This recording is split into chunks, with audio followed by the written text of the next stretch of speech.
All right, let's take a look at exercise 65 from section 4.2. We want to begin by graphing f of x equal natural log of x.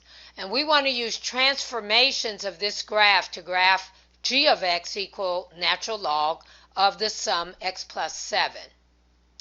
And we want to graph and give the equation of the asymptote and use the graphs to determine the function's domain and range. All right, well, first of all, let's take a look. Let's use Mathematica to take a look at the graph of e to the x. So we already are familiar with this graph. This is the natural exponential function. We talked about this in class already. And one of the things we discussed in class is that the exponential function whose base is b is the inverse of the log function whose base is b. So in this case, the base is e, the natural base e. So the log whose base is the natural base e is the inverse of e to the x. Now, early in the semester when we talked about inverses, we know that a function and its inverse, the graphs of those two functions, are symmetrical to each other about the line y equal x. So the line y equal x acts like a mirror. Let's look at the graph of that line. So here's the graph of the line y equal x. So we see that based on what we learned earlier, the inverse, this graph has the negative x-axis as a horizontal asymptote. The inverse will have the negative y-axis. Remember, to go from a function to the inverse, we interchange x and y. So if the negative x-axis is a horizontal asymptote of the function, the negative y-axis is going to be a vertical asymptote of the inverse. If the point 0,1 is the y-intercept of the function, interchange those coordinates, the point 10 is going to be the x-intercept of the inverse. So the function's inverse, the natural log of x, is going to go through this point. This portion in the first quadrant of the function is going to be reflected about this line and will also be in quadrant 1 for the inverse. So the logarithmic function is going to be asymptotic to the negative y-axis, go through the point 10, and then be the mirror image of this portion of e to the x that's in quadrant 1. So that portion will also be in quadrant 1. So let's actually take a look at what that's going to look like. Okay, so here's what the natural log function looks like. It's just like we said, it's asymptotic to the negative y-axis. It goes through the x-intercept 10, and then this portion in quadrant 1 is the mirror image of e to the x's portion in quadrant 1 about the line y equal x. And g of x, the graph we want to actually, the function we want to graph in my math lab, is this red curve. So this is y or f of x equal natural log of x shifted 7 units to the left.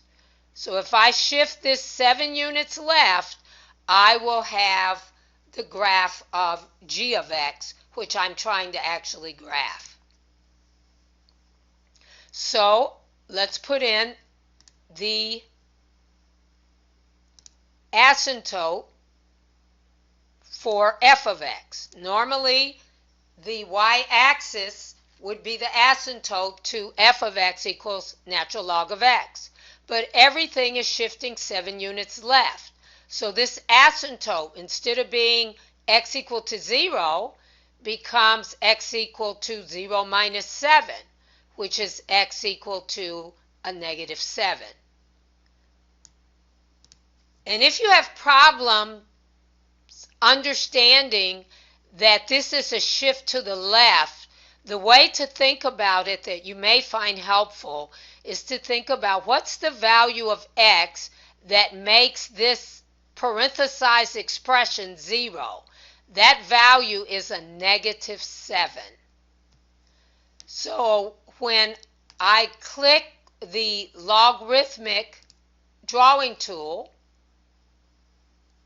and I go to plot, instead of plotting 1, 0, which is on the graph of f equal natural log of x, I move that point 7 units to the left.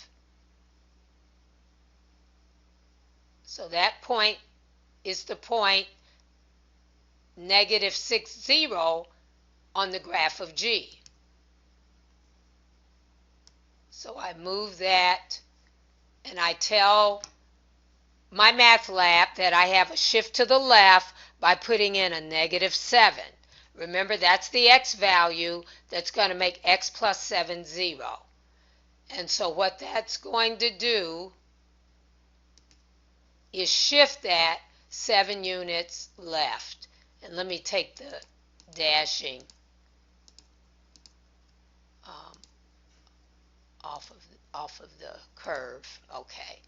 And so there's our graph. And that's what it looks like when I shift 7 units to the left. And remember, this is actually not touching the vertical asymptote, but it's difficult to draw that. It actually gets infinitely close to it without touching it. All right, so let's save this and check our answer. We, of course, see that that's correct. The equation of the vertical asymptote of g of x is x equal negative 7.